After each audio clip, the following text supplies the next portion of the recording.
Filha do jornalista Wilson Cid, casada e com 2 enteados, Gisele Cid é sócia fundadora da agência publicitária República.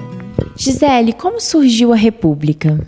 A República surgiu de um sonho de 6 alunos da Facom, há alguns bons anos atrás, que estavam envolvidos e motivados a produzir um pouco de jornalismo. E queríamos fazer um jornal diferente, a gente fez um jornal que ficava nas mesas dos bares, a gente apurava as matérias, redigia os textos, editava, diagramava, vendia os anúncios e vendia o jornal. Então, era de jornalista a jornaleiro e passando pelos agentes publicitários.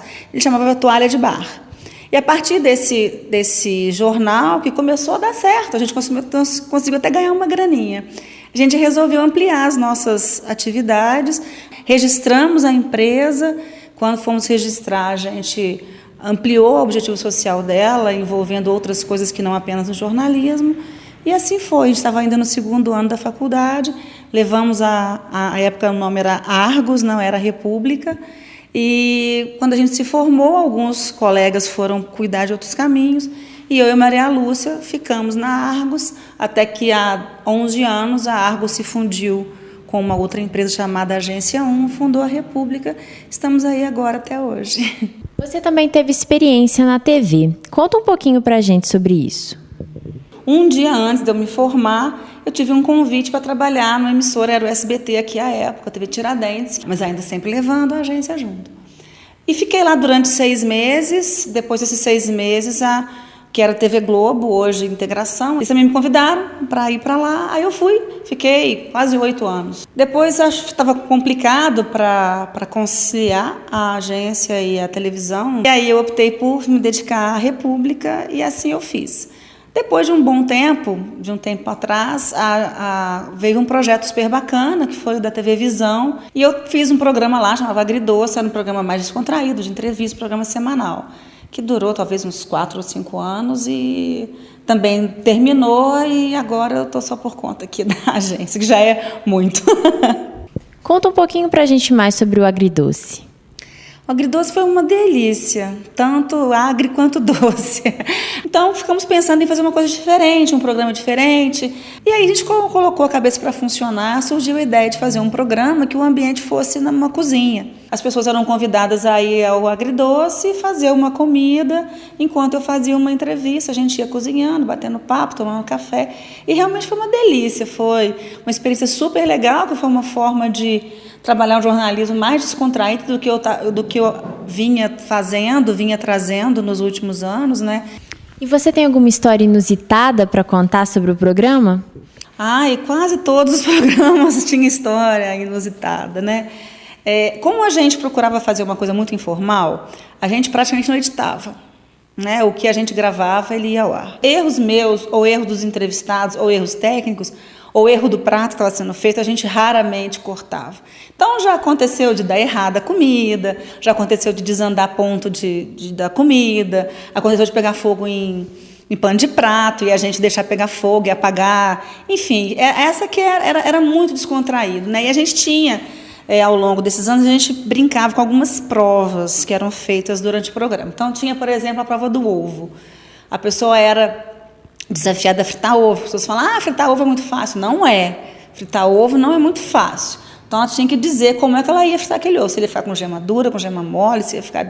E tinha que fazer. E muitas das vezes dava errado, e a gente brincava muito com isso. A prova do tempero, a gente fazia um teste cego para a pessoa cheirar alguns temperos, tentar descobrir o que era. Então, aconteciam as coisas hilárias. Porque como o programa não era de culinária, havia pessoas que cozinhavam muito bem, que iam lá, e outras que cozinhavam nada. Após passar a sua infância e adolescência no interior de Minas, Jorge Sanglar voltou para Juiz de Fora para cursar jornalismo e, a partir daí, começou a sua atuação na cultura da cidade. Eu vim para Juiz de Fora no meio de 75. Aí eu falei, vou fazer vestibular, vou fazer uma coisa que eu gosto. Aí, junto com alguns professores, com alguns estudantes do CHL e tal, eles criaram um movimento chamado Poesia e faziam uma feira cultural, música, com quem tocasse, de qualquer curso, a distribuição do seu leite de poesia, quem fazia pintura levava os trabalhos, desenho, pintura, quem fazia peça de teatro apresentava a peça, tudo na área de cultura. Nesse período, nós criamos um jornal chamado Bar Brasil, com Z. Na verdade, nós colocamos o Z numa ironia aos Estados Unidos, ao Brasil com Z. Mas, na verdade, a gente queria... tinha um slogan, Bar Brasil com Z de zona. Ele foi um jornal importantíssimo na área de cultura, de música, literatura, durou 3 números. Nós fizemos uma revista de literatura importantíssima, uma das melhores revistas de literatura de Minas, seguramente uma das melhores do Brasil, chamava Delira. A Delira agrupava os melhores poetas, escritores, jornalistas, Juiz de Fora, fotógrafos, artistas plásticos, com o que tinha de melhor na literatura do Rio, de São Paulo, do Brasil inteiro. E como era o curso de jornalismo na sua época? O Brasil passou por uma revolução tecnológica absurda. A faculdade, nós usávamos papel para diagramar, folha de papel, régua de paica. Ninguém nem sabe mais aqui dentro da faculdade o que é isso no curso de comunicação. A gente usava maquininha de calcular, usava esquadro, régua e compasso, lápis. Os cálculos todos feitos na mão, né, com as maquininhas e tal. Era muito precário. Isso que hoje tem câmera, possibilidade de ter um programa para treinamento dos alunos, para exercício dos alunos, rádio, nada disso. Isso era tudo sonho. Então, a nossa geração tinha que ser muito boa, teoricamente, para quando chegasse nos jornais, na TV, na rádio, nas assessorias, na prática, poder dar conta do recado.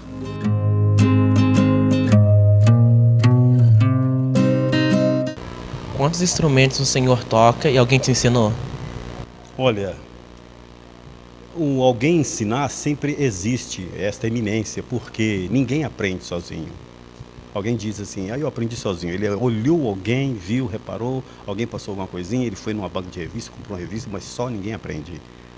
Depois de um certo tempo, a pessoa consegue desempenhar, buscar o entendimento de um instrumento sem instrutor. Através da teoria, através da técnica, já angariado, né? Já angariada. E eu executo de frente um violão. O violão eu não abro mão, é com ele que eu trabalho. E os outros instrumentos, violino, viola, cavaco, guitarra, contrabaixo e técnica vocal também é de frente. Os outros é só para lecionar. E quando surgiu o interesse do senhor em lecionar? Surgiu após eu ter participado de bandas com músicos que me inspiravam muito e me passavam muita coisa. Músicos bons, a gente aprende muito. E mediante isso daí, eu fui inspirado a lecionar, porque eu fui obrigado a pesquisar mais para poder acompanhá-los.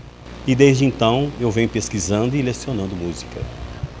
E a sua família te apoiou? Sempre, desde o começo. Até então apoiam.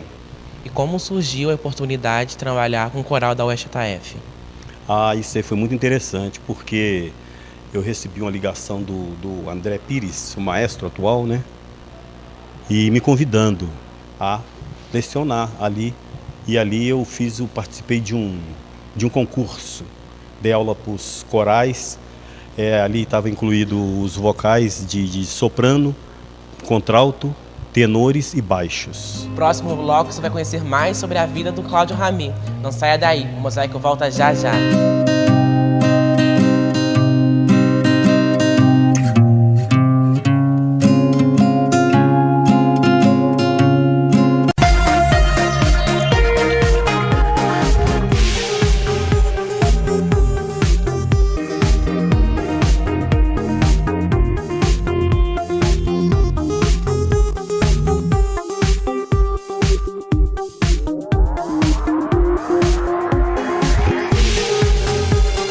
Empório Bahama Centro, a mais avançada tecnologia em supermercado em Minas Gerais.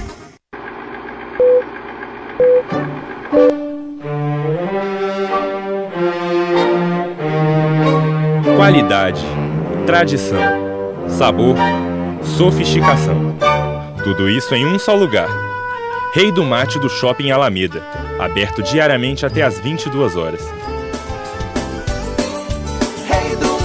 Por isso não se engane, escolha original. Rei do Mate é gostoso, Rei do Mate é natural.